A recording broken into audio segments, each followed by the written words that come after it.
Hello, everyone. Happy Monday. Happy President's Day. Happy Black History Month. All of the above. I just want to make sure that, okay, my sound is on. I'm not muted. Turn it up just a little bit.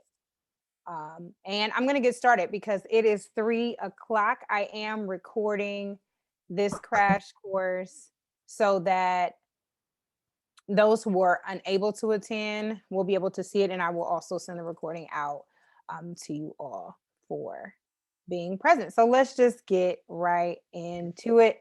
Thank you all for being here for the self-publishing crash course.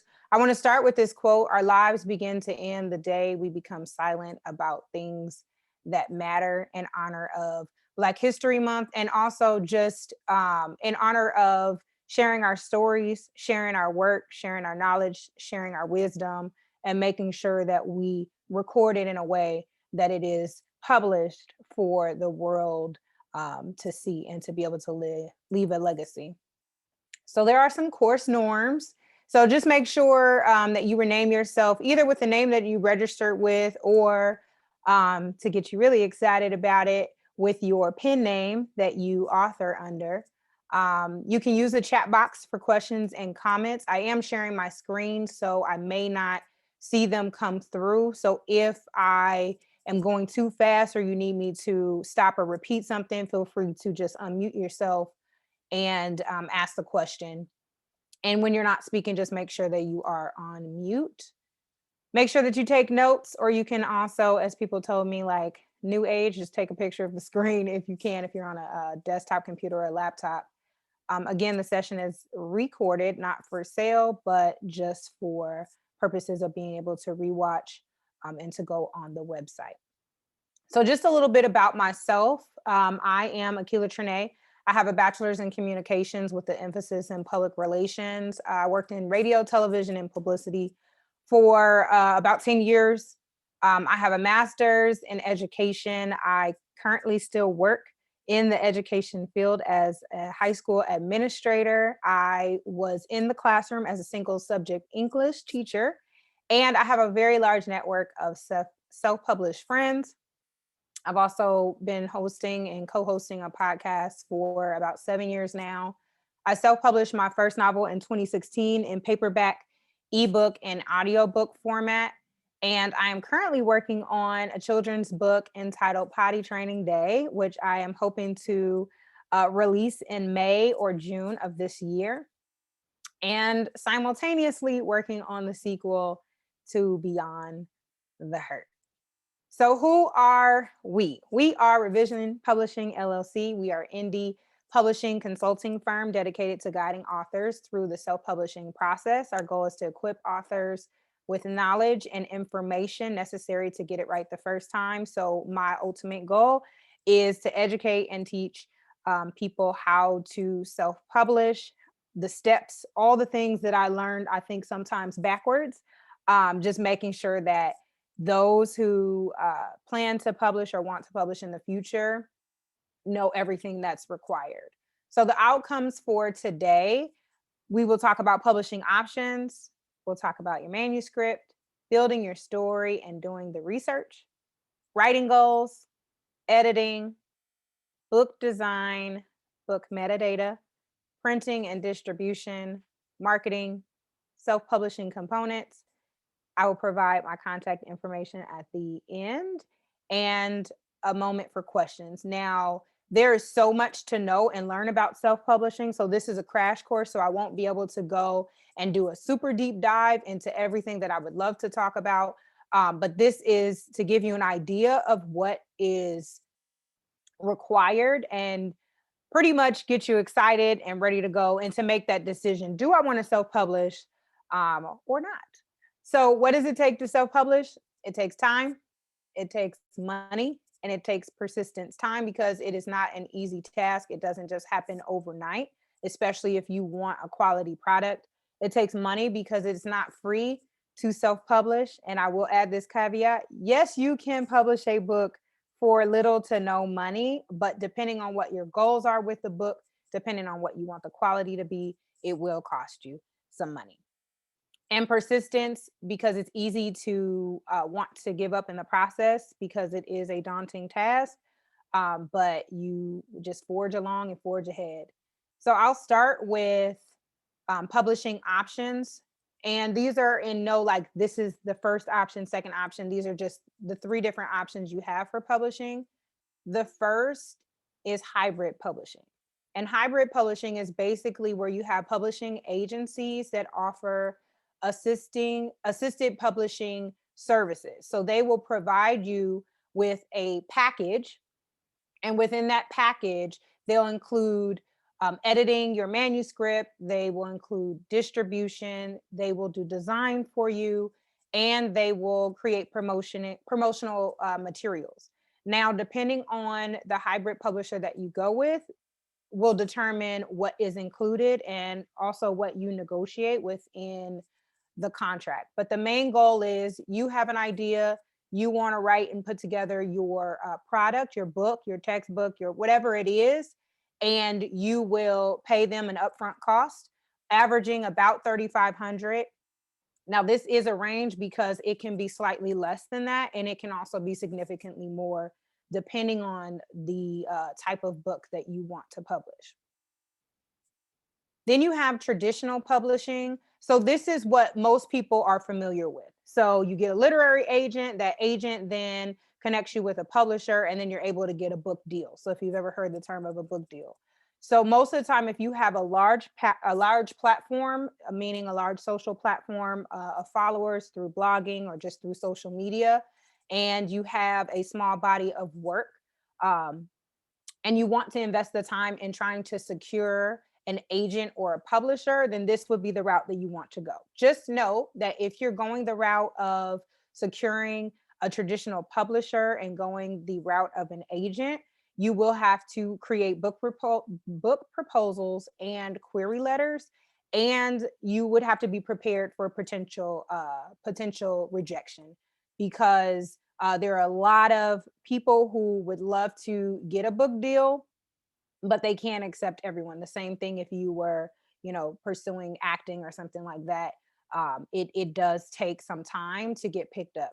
The other thing to note about traditional publishing is you lose a lot of creative control when you go through a traditional publisher. They may like the book idea, but they might want to change certain aspects of the characters, or they might want to take chunks of your writing out and replace it with something different. So just know that going that route, um, you lose creative control, and you will also you will have to do a lot of work on the you also still have to do marketing. So some people think that when you go through a traditional publisher that they do all the marketing for you, but you would still have to market your book.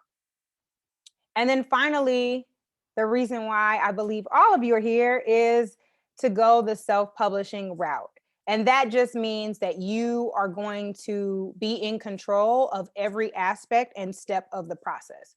The one thing that I was trying to note with the traditional publishing is you also don't make as much on the back end for your book royalties, because you have to split that money, of course, with the publisher and with yourself. The other thing that's different with the traditional publishing versus the hybrid is that they will give you a book advance, which they will give you money in exchange for that deal, and then basically you pay them back based on your book sales. So that's why they don't want to take the risk if they don't believe that the book would be successful overall. So with self-publishing, you get to keep full creative control of every step of the process. Again, it takes a lot of work. And so let's just get into it. I wanted to first give you all an example of what I mean from a hybrid publisher, because a lot of the people that I've spoken with and work with have gone the hybrid publishing route, which again means that you go with a company like Archway, which is an imprint of Simon and Schuster, where you would bring them your manuscript that you're interested in publishing, and then they would offer you a package. So this is just an example that I pulled from tailormadenc.com, which kind of gives you an example of what they offer in their packages. And so this one is about 3,200 for a regular book. If you wanted to do a children's book, it's about 3,500, and then you would have to give $1,000 deposit. Now, if you don't have the manuscript written and you want support with getting that written, then of course it would cost a lot more. And their package starts at $9,500 for helping to write it. So, one thing I want to make sure that I am clear about is self publishing requires some business moves.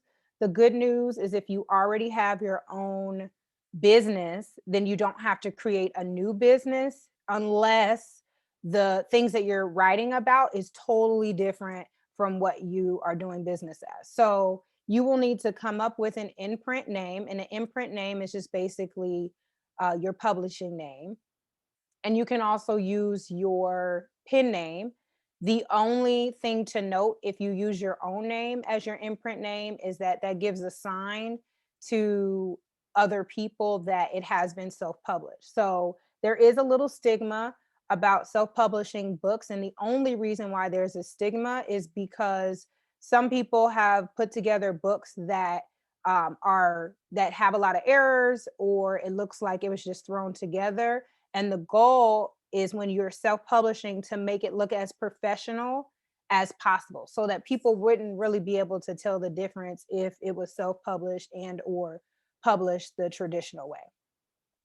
So you would have to register your name. So that's getting a DBA, which is doing business as.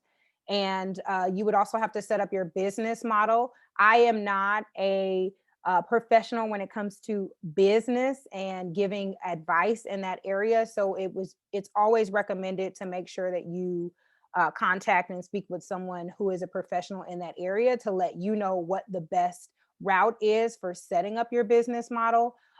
If you are just wanting to print one book, then you might just want to go the sole proprietor route, and you just produce that one book, and you might even consider just going through a hybrid publisher. But if you're planning on publishing multiple books, then you're going to want to set up your own business. You also want to make sure that you have a separate banking account, because you don't want your book royalty money or your funds that you earned or your expenses to go into the same account as your personal account. So then you want to basically avoid your business becoming a hobby. So as long as you are making money and you are keeping track through your bookkeeping of everything that's going on, the government will see it as a business. When you don't, or if you stop making money, then the government will see it as a hobby. So my imprint is Revision Publishing, and just recently I turned Revision Publishing into an LLC, and that is because I plan on doing more than just publishing books, but also um, consulting, which I am doing now. So let's start with the manuscript. So all of self-publishing starts with your manuscript. You would need to first determine the genre in which you want to write and create your book. And you also want to make sure that you are doing your due diligence with doing your research and finding out what's required to write or create within that genre. So you can decide to write fiction, nonfiction, a children's book, a how-to self-help memoir. There is endless possibilities within the type of book that you create, and you are going to write either what you know or what you're curious about. Not every writer that has created a book was an expert and they knew everything about it. They also reached out to other people that they knew that were experts in that area. They did research to be able to generate all of the information that you need to create your book. I have two good friends of mine, and these are their book covers here. The Man Book is more of a self-help book for young boys, and the Princesses Have Awkward Lives is a children's book. And for Shanice Guidry, she went through a hybrid publisher to create her children's book, and Jermaine Gunter actually went the self-publishing route for his Man Book. So when we talk about research and we talk about creating your manuscript, if you are writing more of the fiction in the fictional realm, then you want to make sure that you build your story. that you build your characters, and that you plan pretty much everything out of what you want to do within your story. The most important components is having memorable characters, having a great plot, and having a catchy title. And we'll get more into the title stuff in just a moment. And if you're going more of the nonfiction route, then you're really going to make sure that you outline all of the topics that you want to cover, the chapters that you want to write under, and really doing your research to make sure that you have accurate information, that your information is up to date, and then also you are giving information that is valuable to your reader. It's really important that if you're going the nonfiction route, let's say you wanted to write a book about fitness or wellness, then you want to make sure that you know like what the industry standards are, that you're connected within that industry so that you can also connect and utilize that as a resource for you once you are in the marketing stages. So as you're writing, as you're preparing, as you're building your manuscript, you want to also think about ways that you can incorporate your marketing aspects at the very end with what you're doing. My suggestion is always to find a few books in your genre to basically study and research. So find books that you enjoy reading, that you love, that are within the genre that you want to write in, and look and see like who was it published by? How did they organize and format their table of contents? Looking at the elements of the information that's included in their book, or do they have charts, do they have graphs? Like study everything about the book and use that as a way to think about, okay, do I want to have some of these aspects within my own book, or do I want to totally just reinvent the wheel and have something different? But it's definitely recommended to study it, because that way you'll be able to see how much are they charging for this book, um, who are the industry leaders in my genre, who are people buying, who's on the New York Times bestsellers list, who's topping the charts. As an expert, you want to make sure that you understand and know all of that.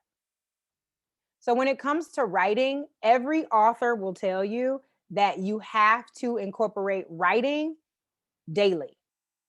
In order to meet your writing goals and get your manuscript completed, you will have to write every single day. I have to stress that because it's really even hard, myself being an author and a writer, to be very purposeful in making sure that you write on a daily basis. So, recommended daily, weekly, and monthly goals that you can set.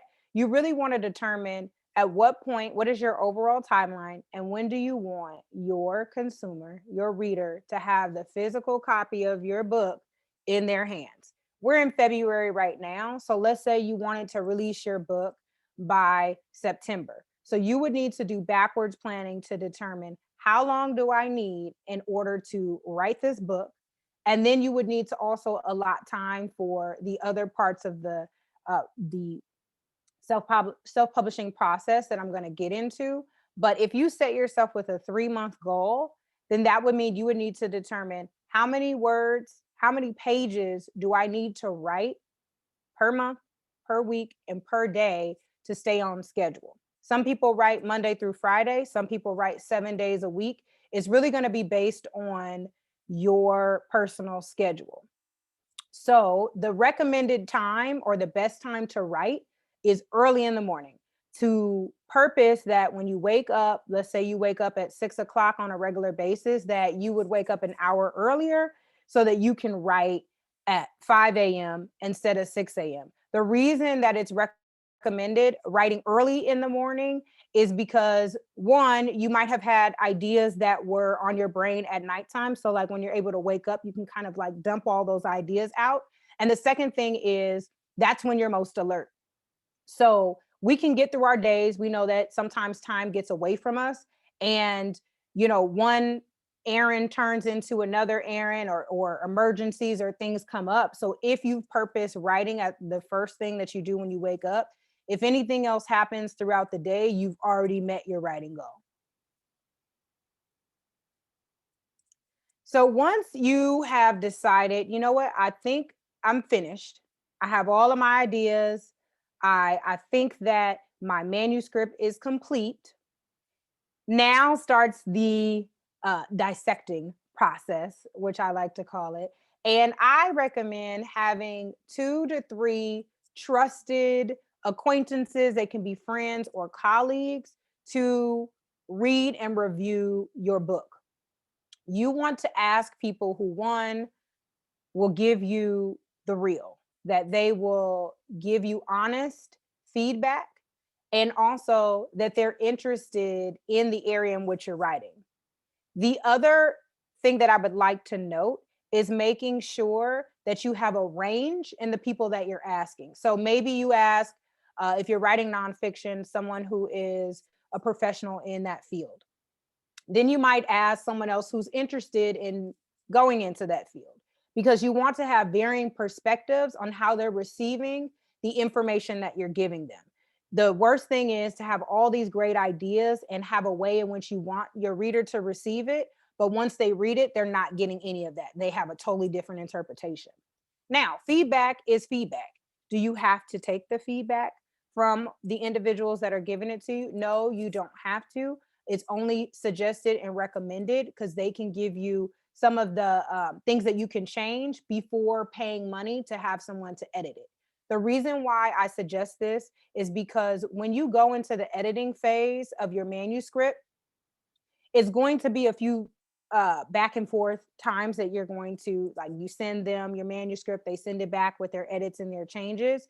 And if you can limit the amount of time or the number of exchanges through having some people to just kind of proofread and go over it for you, then that will save you some time and money later on, because some editors charge by the hour. This is not in place of professional editing. And note, I'm an English teacher and I think I have a pretty good command of writing and the English language, and having my own personal expertise is not enough. There is a whole profession of people who work as editors, and I wouldn't even be able to get away with not having someone to professionally edit my work. So the two main areas of editing is, one, copy editing, and then you have content editing, which is more of like developmental development editing. And then there's also proofreading, which there are professionals who do proofreading as well. You might find editors who will do a combination of all three for one price, or you may have to have different editors at different stages of this process. Copy editing focuses on formatting the manuscript. The focus is on word usage, grammatical errors, and jargon. And so that's why it's not as expensive as the content editing. The things that you would need to keep in mind for the editing purpose is, and going back to what I said about studying the type of book in your genre, is every book comes in a different size. And that size is based on a standard for that genre of book. Also, books are created to fit on a bookshelf. I don't know how many people still have bookshelves, but books are designed, their trim size, to fit on a bookshelf. So you also want to make sure that the size of your book is standard, so that if somebody wants to place your book on their bookshelf, it fits. The other thing is the size of the book will determine how many pages that your book will be. And so when you are going to hire an editor, they're going to want to know how many words, because they might charge by the word, or they might charge by the hour, or they may charge by the number of pages. So that's why you want to make sure that you know what size your book is going to be, so that you can determine all of those things. Content editing is the most expensive level of editing, because this is where they're actually going into your work and they are going to make sure that everything is cohesive and that it flows together. So they have to make sure that it's logical and that it makes sense. So they may have to move certain things around or pull them back. I hear some sound. I don't know if somebody has a question. Okay. So that's pretty much content editing. And prices range for all of those different stages. Your best bet, again, would be to find an editor that would include all of those things, as well as formatting for you at the very end. So they would then format it into an ebook format and or for print, a print ready format. So this is just for your knowledge purposes. This is not something for you to know and study and you have to learn this, but this is just an example of why you need a professional editor, because they are skilled in typesetting. And there are rules for how your book is to be presented based on that genre. So you want to make sure that your editor, again, is professional and that they have experience in editing books. The cheaper the editor, the probably least experienced they are, or maybe you know them, so they're going to give you a good price for the relationship that you have. But the more expensive the editor is, it's probably the more years of experience they have, and the more that they've been working with different authors and or publishing companies within their career. So the final round of editing is proofreading. So that's when you do your last little scan, you order your proof copy from wherever you're printing or distributing the book, and you look over it to give it that final glance over to make sure that your book doesn't have any errors before you send it off to print. Because it's nothing worse than sending it off to print and then you get your copy of the book and you're looking through it and you're like, oh my God, there's more errors. And then you can't take away the books that people have already purchased. At that point, it's too late. And then if you do want to make corrections, you can make corrections and re-upload it, but you can't do anything about the books that you've already printed. And God forbid that you've ordered 500 books and those books have errors, because you won't be able to send them back because of typos. If you are working on a children's book, as I am currently, then your second step after completing your manuscript is actually hiring an illustrator. And that is a whole different realm of work that we can't even get into on today. But I just wanted to make sure that I know that illustration would be the second step after you've created your manuscript. So book cover design, this is the fun and exciting part, right? Because this is the piece that is going to entice and encourage people to buy your book. So the first thing you would need to do is come up with your concept. And you would need to make sure that your designer is on board with your concept. If you don't have any idea of what you want to do for your book cover, you can solicit the expertise and the knowledge from a book designer, but just make sure that you give them enough information, because again, this will be a process that will take a few revisions, and you don't want to tell someone it's okay for you to come up with the concept or the idea, and then they give you something and you're like, oh, I totally don't like it, I need you to change this, I actually want this and I actually want that. Then they may either charge you extra for the revisions, or they may not want to work with you because you communicated with them from the beginning that you gave them control of how they can design. You also want to find some covers in your genre. Again, this goes back to that research that I was talking about, to find out what are other authors doing that are making their book successful with their cover. You don't want to have a cover that doesn't align to the content that's in your book, and or you don't want to have a cover that doesn't attract your audience. It needs to be age appropriate, it needs to be content specific, and it needs to appeal to your readers. And then the last part, of course, is finding a designer. If you're not a professional book designer, don't try to do it on your own.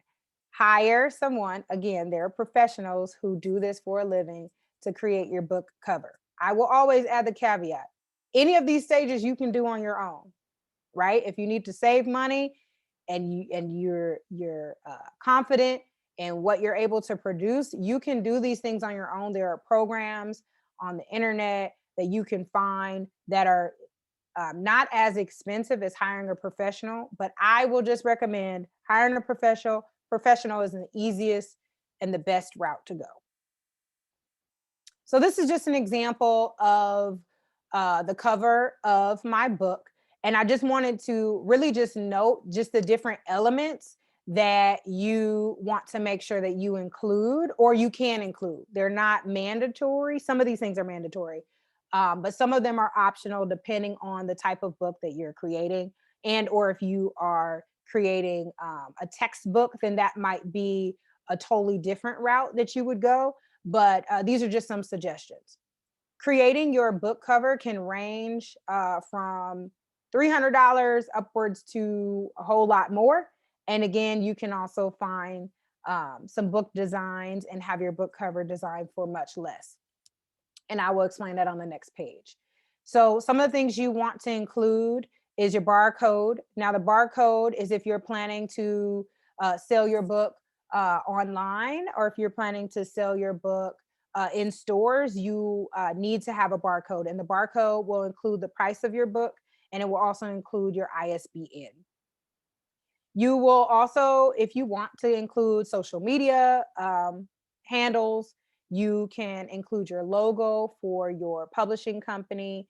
If you have reviews from your book that you want to add to the cover, you can add that as well. If you've received awards as an author, and not as an author, but if you've received awards or accolades in your life, you can add that to your book cover as well if it pertains to the content that you're writing about. Of course, if you're a doctor, you have your PhD and you're writing in the nonfiction genre, you want to make sure that people know that you're an expert in your area, and that will also entice them to buy the book. If your book has received any awards, so maybe you've submitted your manuscript to receive awards and things like that, once you receive the award, you can add that to your book cover as well.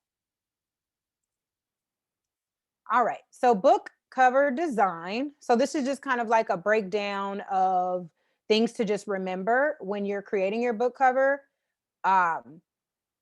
It's a few $100s, but there's some examples under options that I have here that are much less. Those again are not the most recommended, but I wanted to make sure that I included options for people that didn't necessarily wouldn't necessarily cost them hundreds of dollars. The terms, make sure again that you're clear with the timeline that you need or that you would like your book design completed by, because again, this is within your timeline of having the book produced and in your consumer's hands. So you have a launch date that you've decided on. So you would need to make sure that you're clear with your book designer, like, okay, I need you to complete this book design within 3 weeks. That way they can determine if they're able to do that particular project, because they're probably working on other projects as well, or if they're not going to be able to meet that deadline, and maybe because you really want to work with this designer that you potentially push your own launch date back. But again, there's flexibility in the middle, but you want to make sure that you're clear with them your timeline. You want to also make sure that you give them as much detail as you can in the beginning, as much information, pictures, examples of what you want. Because like I said before, it will lessen the amount of revisions that have to be made. And let's say their terms of their contract is, I will only do 3 revisions. Then you want to make sure that you give them enough information from the very start, so that they're not trying to charge you later on for additional revisions that you didn't include for them because you left out important details. 99 Designs is probably the most popular website that I have here, where you can create a book cover contest. And so you set an amount, let's say you want to set it at $250. And then freelancers who are assigned or logged in, the word is escaping me, but they are registered to 99 Designs, will then submit design ideas to win basically your contest. And then once they win and you like their cover design, then they get the money that you put up for that particular contest. So then they would win the $250, and then you guys work together to complete the book cover. And then finally, you can always use social media, personal references, people that you know, because a lot of people that we know have a lot of skill sets that we're probably not really aware of. So just doing a simple question on Facebook for recommendations will also help you to get connected with book designers. The other thing I want to make sure that I am clear about is if you're creating a book that requires you to have images, you want to make sure that you take those images yourself, not yourself. You would have a photographer or someone else, but what I mean by yourself is that you own them, because if you take images from the internet that you do not own, that is copyright infringement, and you can't do that to produce your own book. There are websites that have stock images that you can purchase, where once you purchase it, you don't have to pay any royalties on it, but you just want to make sure that you own all of the elements that are going into your book, because if you don't own them, somebody else does, and they may come and claim it. Book metadata is basically just your book description, your book's information. So you want to make sure that your book title is original, that it's memorable, and that it's searchable. The very first thing you should do in your research process, once you're trying to come up with the title for your book, is to go do a search on Amazon and Google to make sure that your book title doesn't exist. It's not illegal to have the same book title as somebody else, but you don't want your book to get lost in the sea of titles that are the same. So you want to make sure that your book title is original. And if there is something that already exists, then maybe you can add a subtitle to it so that it's different than what's already out there. Um, and again, the reason why you want that to be the case is because when people search your book, you don't want them to find somebody else's book with the same title and think that it's yours. The book description is what goes on the very back of your book. It is the summary of what the book is about. You want it to be between 150 to 200 words to describe what your book is about. Because again, your book is judged by its cover. And after they pick up your book and they like your cover, they're going to flip it over to read what the book is about. And if what you're saying in the back of the book interests them, then they may take that book and go to the counter and purchase it, or what everyone is doing now, clicking and adding it to their cart online.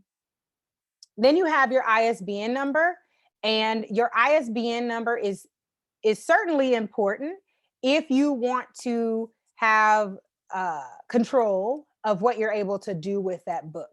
If you go through a hybrid publisher, they may offer the ISBN for you, which means that they have control and the rights to that book and you do not. So that's why you want to make sure, if at all possible, that you purchase your own ISBN number for your book so that you can determine how you want to produce it, distribute it, and do all of those things. And we'll kind of get into a little bit of what that really means about producing it, distributing it in the next few slides. So again, if you don't have your own ISBN, you will be limited.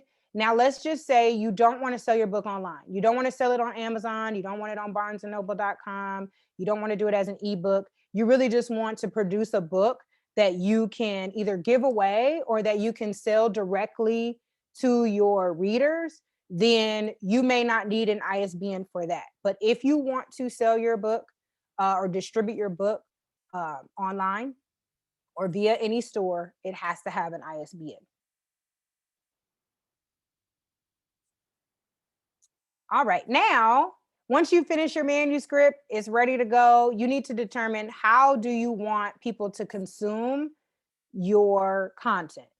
Do you want them to be able to read it online through ebook format? Do you want them to be able to listen to it through an audiobook? Do you want them to have the physical copy in a paperback or a hardcover? You would have to determine those things, and all of those things have an additional or a specific cost attached to it. Turning your book into an audiobook, we're not even going to get into that, but that's a few $1,000s if you have someone to produce it for you. If you have the capability and the technology to produce your own audiobook, it takes a lot of time and a lot of patience, but it does save you some money, a lot of money actually. So you'll need to determine what format you want your book to be in, how you want people to consume it, and then where people will be able to go to get your book. And that, again, like I said, is a whole nother course in itself. But just to give you a little bit about your options, you have ebook and you have print. And so you have hybrid publishers, again, that will print up a certain amount of books for you based on your contract. And then they will send those books to you, and then you can sell those books direct to your consumer. You have print on demand, which is the POD printing, where you have something like Amazon, where people can buy your book online. They click, add it to their cart, and then Amazon will print the copy of the book and they will send it and ship it to your audience. And then you have offset printing, which is basically kind of like a special printing company. If your book is not like the standard size, you don't want your book to be the standard way. Maybe you want it to be like an extra large book, or you want it to have pop outs and other things. You would have to go to an offset printer. And for those offset printers, they may require you to purchase 500 to 1,000 books at a time in order for them to print up your book. And then you would then be responsible for distributing your books out to your readers. The 5 major ebook retailers are Amazon, which is Kindle, Apple does iBooks, Barnes and Nobles, they do Nook, Google has Playbooks, and then Kobo Books. Another one that I didn't put here is Smashwords, and Smashwords is a company that will basically distribute your book to pretty much all of those retailers, but they specifically cater to ebooks. And then we talked about the format, which for ebook, your format would either be a PDF, it's a EPUB file, or a MOBI file. And your editor, again, they may be able to convert your manuscript and format it so that you don't have to do this. There are also sites that you can go to that will convert and format your manuscript for free, or you can pay somebody to do it. And then the major printing retailers are Ingram Spark. You have KDP, which used to be CreateSpace, which is owned by Amazon. And you have Barnes and Noble, BookBaby, and then there are also tons more, but those are kind of the main ones. So this I just wanted to share with you, because to me, this is kind of like good news, but just also to let us know what the industry and what the standard is right now. 45% of all print book sales came from Amazon. Some people don't like Amazon, and it's understandably so, because Amazon dominates the market, period, point blank, period. So you can either fight against Amazon and do a lot of legwork and produce your book on your own, or you can work with Amazon once you own your ISBN and also work with other companies and distribute your book using as many resources as you can. Ebooks accounted for about 55% of online book sales. So that just lets you know a lot of people are reading online. So that's just something to note when you're deciding how you want to create your book, that you want to make sure that you have it in ebook format, because people are consuming things online. Audiobooks accounted for 6%. I know that this number is going to start growing as more people are becoming familiar and accustomed to listening to books rather than reading them. Print books accounted for 39%. And my favorite stat that I wanted to share with you all is indie publishers. So that would be people like us, generated a total of 35.9% of all ebook sales. So a lot of the content is coming from people who have decided, I want to self-publish, I want to own, I want to be in control of my product. 3 major things to note. If you don't remember anything else, it's important to have good content. It's nothing worse than, everyone buying your book, consuming your book, and you sell 10,000, 20,000 at the very beginning, but they read it and the content is terrible. Because what people do now is they go online and they leave reviews.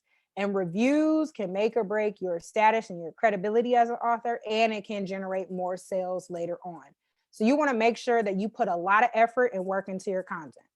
The second thing, of course, is your book cover, because that's how it's going to be judged. You want to make sure that you put a lot of money and effort into the design, thought into it, and making sure that it is professionally done, especially for printing purposes, because if you don't have a professional to get everything correct, when you go to print the book, if it looks faded, if any of the stylistic choices don't don't work out right, then people might not want to continue to purchase that book. And it can take away from the overall content that's within it. And the last thing, which is the most daunting, right? And the thing that as a writer, you're not the most enthusiastic about is marketing. Every single person who authors a book has to market it. From the people who have the book deals, from the people who go through the hybrid publisher to the person who self-publishes on their own, you have to market.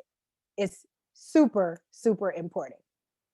Again, marketing could be its own course within itself, but this is just something I just kind of wanted to review to make sure that it's clear as far as different elements that you would need to think about and include with your marketing. I can't explain all of them, but I will single in on author website. You need to have a place where people can go to find you, to get your book, or to drive them or direct them to where they can purchase it. So if you can funnel everyone in from your social media, get them to your website, and then from your website to getting the book, you need to have a place, a destination for you as an author, you as a writer. Again, if you have a business and your book are connected, then now you have another stream of income for your product. On your business website, you would have an author page, and now people can go to your author page to buy your book, which would drive sales to you and your business, or vice versa. You and your business can drive sales to your book.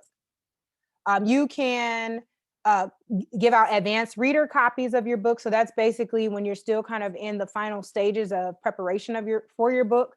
You can send advanced reader copies out to reviewers to get them excited about it before the actual launch of the book. So now they'll blog about it. They will write a review about it that you can use on your own social media, on your website, or through your press releases that you send out, so that people are interested and ready for the book launch. Amazon has a thing called pre-order, where you can have people to pre-order your book before it's actually available. And then people will go, they'd sign up to purchase your book. And on the day that you set on Amazon for it to launch, you'll get credit for all of those sales on that launch day. That helps you to, one, get your numbers up on Amazon so that you can be a bestseller there. And then also it helps for people to generate reviews.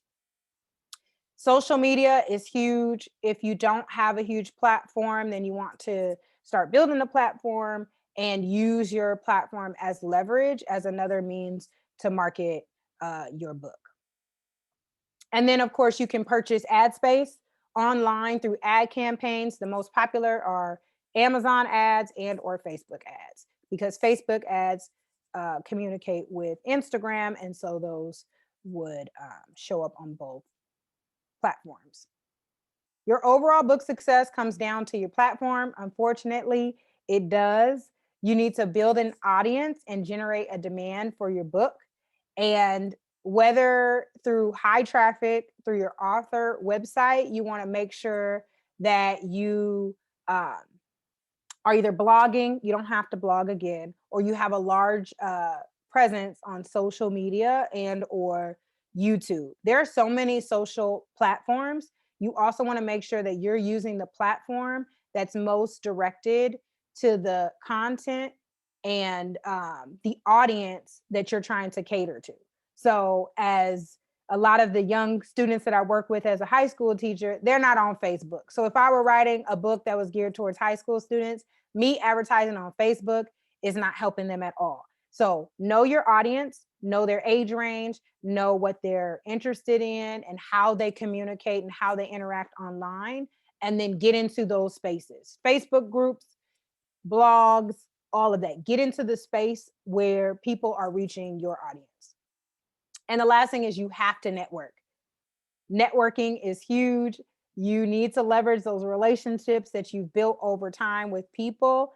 And even your New York Times bestsellers everywhere, they network, they ask the people that they're closest to, the people that they've worked with, they ask them for favors. So don't feel like you can't ask because it would make you feel or look a certain way. Everybody in the industry is networking and asking. So before you're ready to print, these are things that you need. You need, I'll just address the main ones that I feel like I haven't really touched on. You need to copyright your work, and you can copyright your work once it's completed by going to the Electronic Copyright Office online, and you pay a fee and you fill out the registration information to copyright your book. Once you've written your information down, it's yours. Somebody could potentially like come and steal it, but technically, once you've written it under copyright law, it's yours. You own it. And once you're done with everything, that's when you want to send it to the copyright office, because, of course, they're copywriting, or they're keeping a log of what you've copywritten based on the way that it is. So if you make changes later, you'll need to go and reestablish that copyright for the work. Uh, let's see. Make sure you research the cost of your book. You want to stay in line with what other people are offering as far as what they're charging for their book. You don't want your book to be off base with what the standard is for the cost of the book. So you can just kind of research a few books to determine how much should I charge for my book. And also, the cost of your book is determined by how much it costs you to produce it and create it. Anything that's nonfiction, if it's coming from a professional world, you can charge a lot more than, for me, who I wrote a fictional novel. I can't charge $50 for my novel because that's not an industry standard. So just knowing your genre and what you're incorporating and including in your book also helps with the cost. You can include other elements to the front matter of your book. And so that's just pretty much the beginning of the book when you open it up.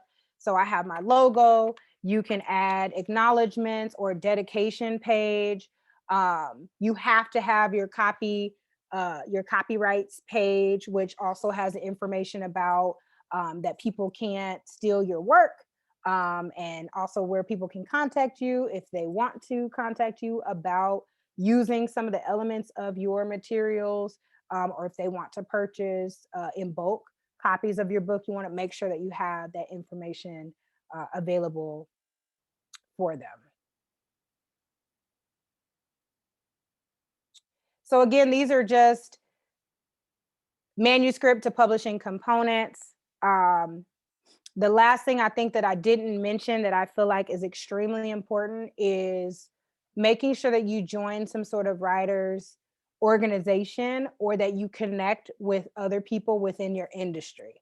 So if you are a professional and if you're a dentist or something like that, then you want to get involved in your industry, networking there, because that would be the place that you would want to promote and market and sell your book, because those would be your consumers.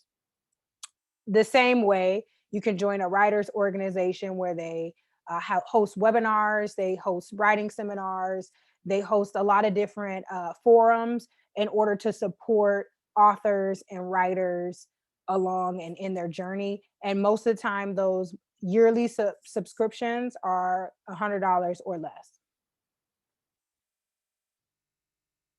So finally, here is my contact information. I want to just note the link for reedsy.com. It is an online platform that's designed for authors. They have a marketplace where you can get quotes for different projects that you're working on. If you need illustrators, if you need editors, any aspect of the writing production process, they have vetted people that are there. You have other websites that are online that have vetted professionals that people use. I hear a lot of people using Fiverr and things of that nature. I haven't had the best success there, so I tend to lean more towards Reedsy, but you can use this specific link that I have there and get credits in their marketplace. So then if you do end up arranging a deal with someone and doing business with someone on the website, then you would start off with like a discount of like $75 or something like that. All right. So the last thing is I do have some courses that I've already pre-recorded that go into a little more detail than what I was able to do for this crash course online on Gumroad. So I have some links there. I will send you all this video. I will send you all the PDF form of this information so that you have it. And then I would also like for you all to complete the survey. I will put the link in the chat once I stop sharing, and then I will answer any questions if you have them. So let me stop the recording.